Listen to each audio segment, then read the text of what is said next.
حضور اقدس صلی اللہ علیہ وسلم کا پاک ارشاد ہے کہ جو شخص اللہ پر ایمان رکھتا ہے اس کو چاہیے کہ مہمان کا اکرام کرے۔ جو مہمان اپنا گھر میں آتا ہے تو اس کو 3 دن کا مہمانی کرنا ضروری ہے۔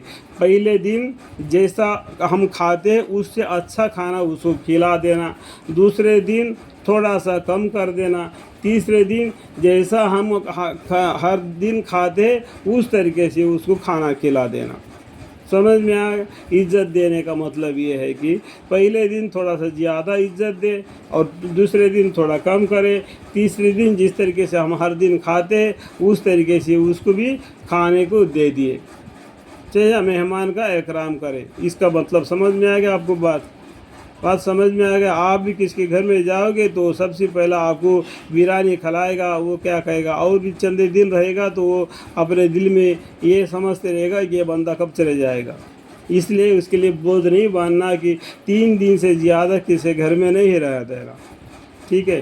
حضور اقدس صلی اللہ علیہ وسلم کا پاک ارشاد ہے کہ جو شخص اللہ پر ایمان رکھتا ہے اس کو چاہیے کہ مہمان کا اکرام کرے اور اپنے پڑوسی کو نہ ستائے۔ اپنے جو پڑوسی ہوتا ہے نا اس کو نہ ستا دینا، ہمیشہ اسے گل مچاتے رہنا، جھگڑا کرتے رہنا، تمہارا پتا ادھر گیا، تمہارا پیڑ ادھر آ گیا، تمہارا دیوار کا پتھر ادھر گرا، تمہارے بچے ادھر تھونکتے ہیں، اس طریقے سے پڑوسیوں پر نہ ستانا۔ اور زبان سے کوئی بات نکالے تو بھلائی کی نکالے، جو بھی بات کہے اپنے بھلائی کی بات کرے، دوسرے کو لیے بھی بھلائی ہو، ورنہ چپ رہے۔ اور دوسری روایت میں ہے کہ صلہ رحمی کرے۔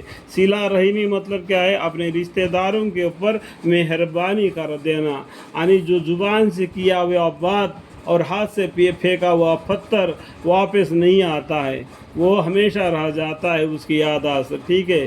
تو دوسری روایت میں ہے کہ صلہ رحمی کرنا، ایک دوسرے پر صلہ رحمی کرنا، صرف انسانوں پر نہیں بلکہ کتوں پر بھی، یعنی جانوروں پر بھی، جس کے اندر جانور ہے اس کے بھی ہم کیا کرنا؟ احسان کرنا۔ اگر کتا پیاسا ہوگا تو اس کو پانی پلا دینا، اس کا بھی حدیث آپ کو پہنچی۔ اگر بلی پیاسی ہو گئے تو اس کو پانی پلانا، اگر بھوکی ہوئے تو اس کو کھانا کھلا دینا۔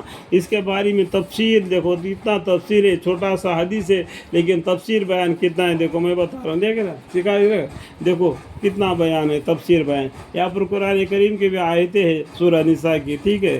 اور بھی دیکھو کتنا بڑا ہے، دیکھو یہاں پر بھی دیکھو کتنا لمبا چوڑا کا حدیث ہے، دیکھو یہاں پر بھی قرآن کریم کی آیتیں ہیں کہ مہمان کی کس طریقے سے ہم صلہ رحمی کرنے کے بارے میں بہت سی باتیں یہاں پر اتنا پیجیوں میں لکھا ہے۔ اگر اتنا پیجی ہم پڑھ کر سنائیں گے تو کم سے کم 1 آدھا گھنٹہ تو ہو جائے گا۔ دیکھو پیجی کتنا بتا رہا ہوں، دیکھو پیجی کتنا بتا رہا ہوں۔ تو اس لیے میں کہہ رہا ہوں کہ میں صرف حدیث پڑھ کر تھوڑا سا اپنی طرف سے سمجھنے کی باتیں بتاتا ہوں۔ یہاں پر دیکھو قرآن کریم کی بھی آیتیں اس کا تفصیل بیان بھی ہے، یہاں پر بھی دیکھو قرآن کریم کی آیتیں اس کا تفسیر بیان ہے۔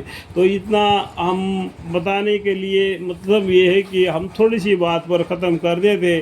میں ہمارے سارے مسلمان بھائیوں سے یہ عرض کرتا ہوں کہ وہ بھی کتاب خریدے، جیسا کہ دیکھو یہ فضائل اعمال میں یہ دوسرا کتاب ہے، فضائل صدقات، جس میں صدقات کے بارے میں، فضائل حج کے بارے میں تفسیر بیان ہے۔ اور فضائل اعمال جو پہلا ایک ہے اس میں صحابہ کا قصہ، تبلیغ کا قصہ، نماز کا، جماعت کی نماز کا، اکیلا نماز کا، اور بھی بہت سے باتیں، درود شریف کے بارے میں، رمضان المبارک کے روزے کے بارے میں، اور حج کے بارے میں اس کی، اور بھی بہت سے باتیں قرآن کے بارے میں اس کتاب میں بھی لکھی ہوئی ہے۔